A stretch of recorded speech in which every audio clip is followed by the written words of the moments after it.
Okay, finally. I hope the picture's okay. I'm on hospital Wi-Fi. I just got a notification on my phone that I'm live.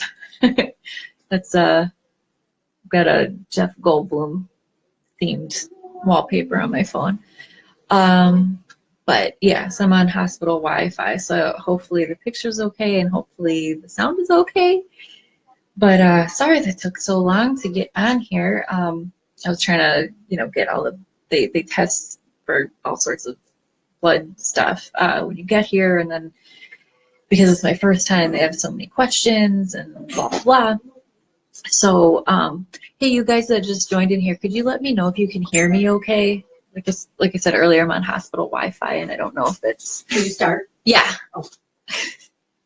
Did you need anything? About 20 minutes. All right. I can aim for 15, 10. Yeah, whatever. Nurse or the physician's assistant would like to see you. Okay. Remember how I told you? Yeah. Yeah. So you'll be done though in 15 or yeah. so?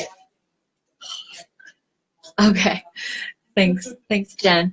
Yeah, it's like, I've been sitting here thinking that they were gonna like come back and finish something, and like I could have been streaming at that point, but now they're like, we need you. So I'll make this quick. Some people sent me a couple questions to ask, just for people who are just joining. Today's my first infusion of Tysabri. I'm all hooked up. There we go. Over here, hooked up to a machine. I've got my mints for the metallic taste, which actually it's about time for a refill. Ugh. That one was melted at some point. Okay. Gross. It feels weird.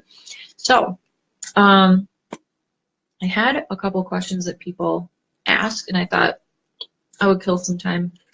So this is like a 2-hour ordeal, 1 hour of the medication, which I think I have about 30 more, maybe 20 more minutes on.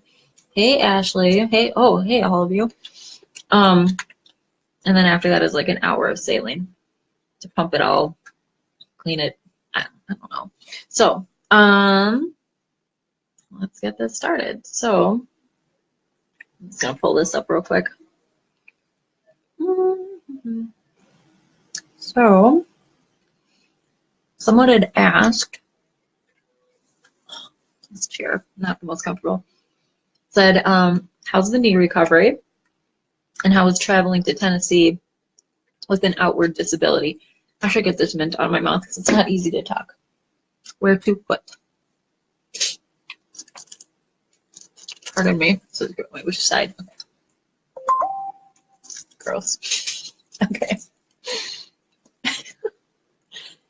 No, it's not a Jägermeister shirt. It's a Beats Antique shirt. Okay. So, so how is the knee recovery and how is traveling to Tennessee with an outward disability? Knee recovery is going. It's I've been doing physical therapy once or twice a week for like the last maybe 2 to 3 weeks, and I mean it's good.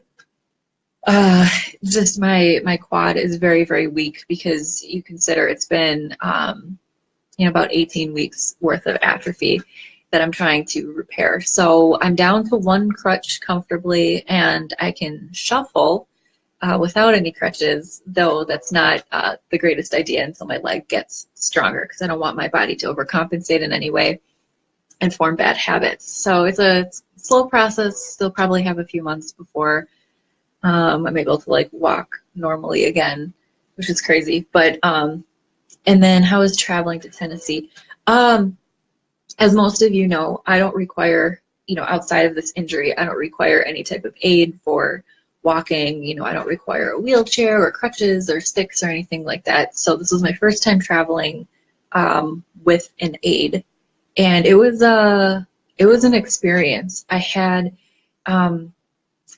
requested wheelchair transport to get me through the airport, which was great. It was really helpful. That would have been a long way to walk on 1 crutch. So, yeah, that was good. It wasn't too bad, because then I didn't have to like worry about my luggage or anything like that. And actually, in the process on the way to Nashville, another woman was waiting for wheelchair transport, and turned out she was at the same gate I was. And then it turned out we were seated in the same row on the flight. And there was the flight to Nashville, but then that plane was also then afterwards heading to Denver. So I asked her, hey, where are you headed? And she said Nashville. I'm like, me too. So I asked her why she was going. It was for leisure. And she asked me why I was going, and I explained that I was going, to learn more about a diagnostic test that's done through blood work to help, detect multiple sclerosis. And she shows me her phone case, and it's got like all these like MS abbreviations and sayings on it and stuff. So it was kind of just funny that, we were seated next to each other, and she was a really, really cool person. And we had a really good time on the whole flight. Usually I'm really quiet on flights, but we were talking the whole time about, comparing notes on our doctors, and discrimination within the workplace, and symptoms, and tattoos, and like everything. And it was such a pleasure to meet her and get to talk with her, and now keep in touch with her. So that was really cool. As far as getting to being in Nashville with crutches, again, having never had to before, it's a little bit of a struggle. But that was more just my inexperience. And the other bloggers that were there, who were there with wheelchairs and other assistive aids, seemed to, not have any snags in their travel, except for just one little issue in waiting for, like an accessible cab. But other than that, I think everything went really well. So yeah, it was a good time. I really enjoyed my time there. It was really cool to be with so many like amazing people, and get to hear different experiences, and different backgrounds and stories and stuff like that. Let's see, there was another question that said, let's see. Oh, here we go. Are you JC virus positive? And if so, will you require closer follow-up tests, etc.?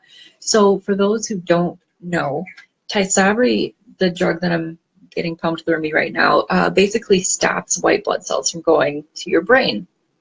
And there's a virus that I think over 60, is it 60 to 80%? I think it's closer to 60% of people have in their brain already, and nobody knows how we're exposed to it. But, we have our immune systems fighting it. So if you block all the white blood cells from going to the brain, this virus can open up the door to this brain infection called PML, which can kill you. So that's like the major risk in this drug. So they test you ahead of time for this JC virus. I'm one of the 40%, and I am JC negative, which is great. But they tested me again today, and they test every single time that I'm here, which is monthly, for the JC virus. And I believe that if at some point, if I do turn positive, or whoever turns positive during their time on Tysabri, like you can stay on this drug for, I believe, up to 2 years after you turn positive. So there's that. And somebody else said, how many meds did you try before Tysabri? I love the infrequent infusion schedule, but I've only tried 2 other DMDs, and I don't know if my neurologist will let me jump to this one right away. Yeah, typically with Tysabri, they don't, it's not like one of the first ones that they recommend for you. And I think, and I don't know how true this is, but I've heard that some insurance companies require you to try at least 2 other therapies before Tysabri. Again, don't fact check me on that, because I'm not claiming that to be 100% true. It's just what I heard. But let's see, what have I been on? The very first drug that I was on was Avonex. That's I think it was once weekly injection, I believe, into the muscle. That I did not like. I wasn't on it for a very long time. I felt I got severely depressed, which is a normal side effect of it. But I don't know now if that had to do kind of with the fact that it was kind of towards the beginning of my diagnosis period, or the beginning of my MS journey. So I don't know if maybe that was just me being you know, kind of coping with it. I don't know. But so the chair it's deceiving. It's somewhat comfy. It's not 100%. I mean, it could be better. But so Avonex I wasn't on for very long. After that, I was also seeing an integrative doctor at the time who was convinced I had chronic Lyme. So I was on antibiotics for like 6 months, which is just way too long. So then I stopped doing that.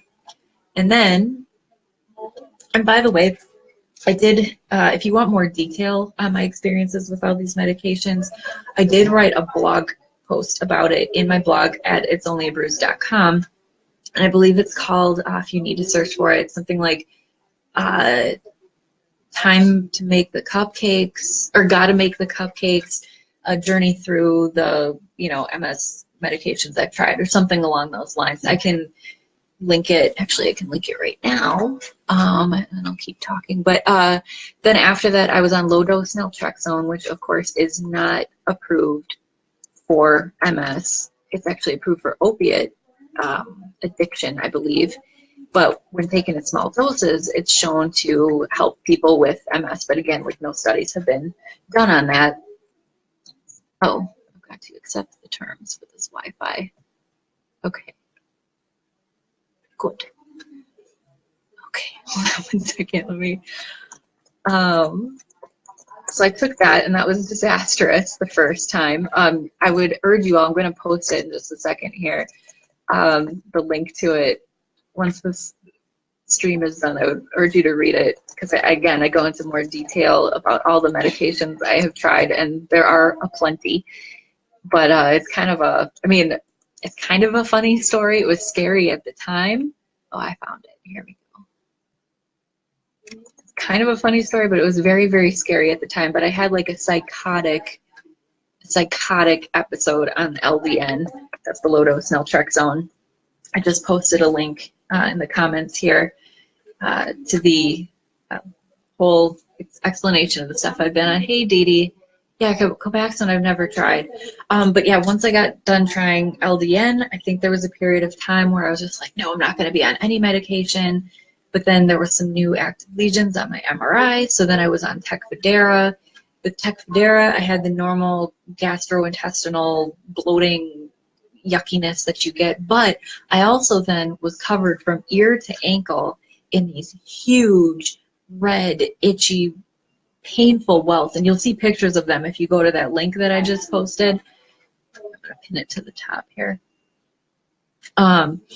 You'll see pictures of it there. It was really, really gross, really, really painful, uncomfortable. And you know, when I called my doctor and was trying to report the side effect, they said, you know, oh no, that's not a side effect of it. That's not a common side effect. Maybe you're just using like, you know, a new laundry detergent or something like that. And I was like, no, I'm not. Literally nothing has changed other than this medication. And then I stopped the medication and the welts went away. And then I started the medication back again, and back came the welts. So, and what's funny now is if you watch the television commercial for Tecfidera, they list, you know, like welts and itchiness and, you know, basically what I was experiencing. They list that in their list of side effects. So you're welcome, everybody. So yeah, I'm going to have like a nurse practitioner or a PA or somebody come in here soon to kind of check in on me. And I think pretty soon my drip is going to end, and they're going to start with the saline. But I'll still be like around. So I just won't be live because I'm sure they'll come in at any point, and I don't want like any kind of confidential information getting out there. So yeah, so I'm going to end this now. And thank you for joining me. There was a bunch of you here pretty much the whole time, so thank you. I think they're coming in. So I am going to end this now. Good questions. Maybe we'll do this again next month. The first week of January, I will be back doing this. So maybe this is just a thing, a Tysabri Q&A, where we just all gather and talk. And yeah. Oh yeah, Chrissy, I hear you. Okay, I'm leaving now. They're coming in. All right, bye guys.